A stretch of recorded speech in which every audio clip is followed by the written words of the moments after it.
Welcome to Frequency Matters, the RF and Microwave Update series. I'm Pat Hindle. I'm here with my co-host Gary LaRude. In this episode, I thought I'd give you a preview of our November and December issues.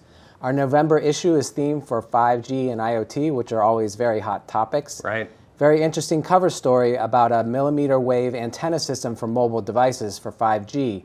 Currently, you can only get the 5G millimeter wave modules with patch antennas integrated into the module.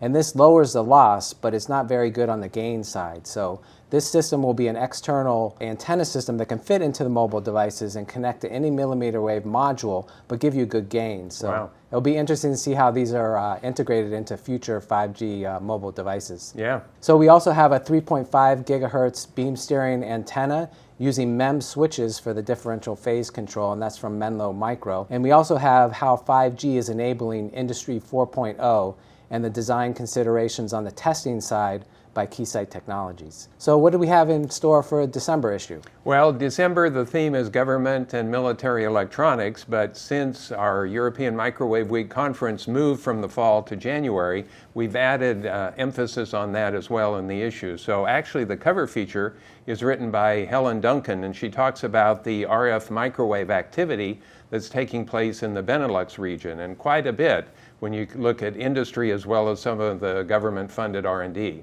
And then we have a special report covering the activities of the European Microwave Week conference. Then back on government and military electronics, we have from Apeiris Systems an interesting article on the development of solid-state technology, particularly the power output capability that's really enabling EMP-type systems, electromagnetic pulse.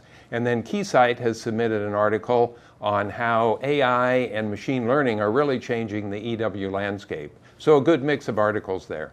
A lot of good stuff coming up. Yeah. So we had a special guest join us today, Stephen Pong, who's the RF product manager for passive components at Pasternack, and he joined us to discuss how those are enabling new design challenges for people. And it's very, very interesting to notice that passive devices really are evolving with new materials and new configurations.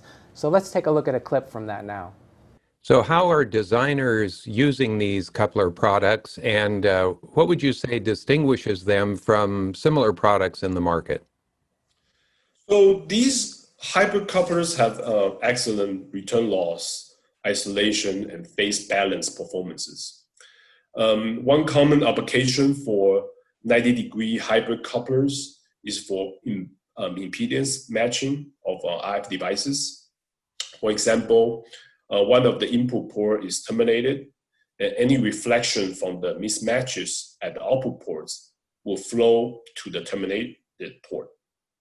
And this is why hybrid couplers are so widely used to split high power signals in applications where unwanted reflections could easily damage the driver device.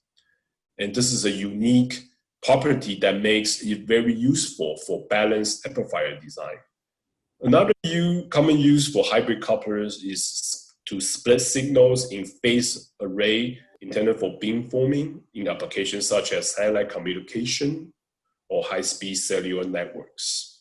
So it's very good to talk with Stephen about the developments in the RF passive market. And so turning to the news, the semiconductor train is rolling again for consolidation. Yeah.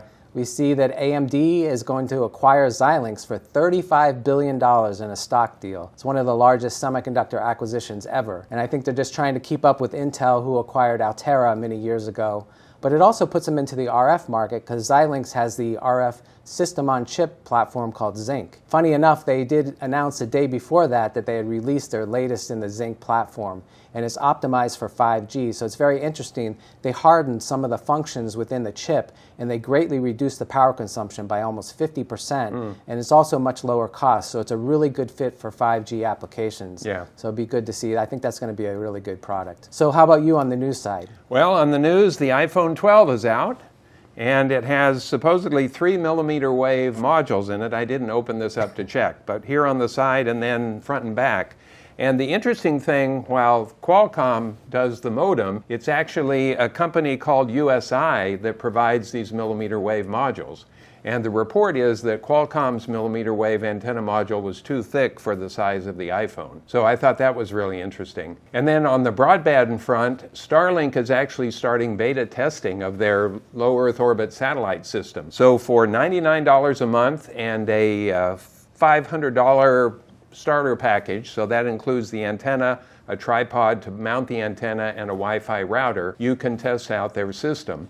And I thought it was interesting, there's a school district called the Ector County School District. It's near Odessa, Texas, way deep in the heart of Texas. And they're doing a trial for 45 families who otherwise wouldn't have internet access with remote learning. And so they're going to be connecting to Starlink and see how it works. And if it's successful, they say they're going to add another 90 families to that trial. So this is really cool. And then the other thing I'm noticing is that there's a lot of activity with LTE fixed wireless access.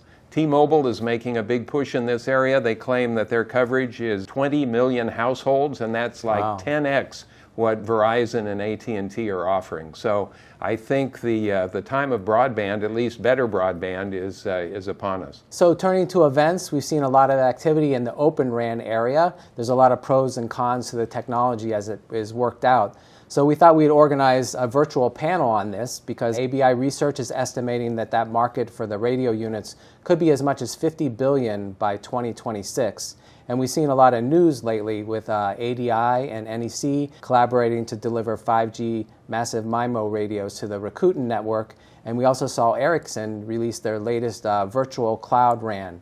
And that's O-RAN compliant at the interface level. So we're going to get together some experts. We have Joe Madden from Mobile Experts moderating, and we have Keysight Technologies and Qualcomm so far on the panel. That's and great. That's December 9th. And I like this virtual panel concept, so we're going to continue that. And in January 21st, we will have one on the evolution of the RF front end. So we hope to get together some of the semiconductor companies to discuss how it's really evolved to a very complicated module now and how they'll be meeting that 5G challenge in the filtering area, the switching area, and amplification. What are some of the new semiconductor technologies and design techniques being used to meet those challenges? And then, just as we're starting to recover from EDICon Online, we have the Microwave Journal Power Amplifier Design Forum coming up on Tuesday, November 17th, so we want to encourage you to check that out. We have 6 highly regarded speakers covering everything from modeling to design techniques, including Dr. Steve Cripps.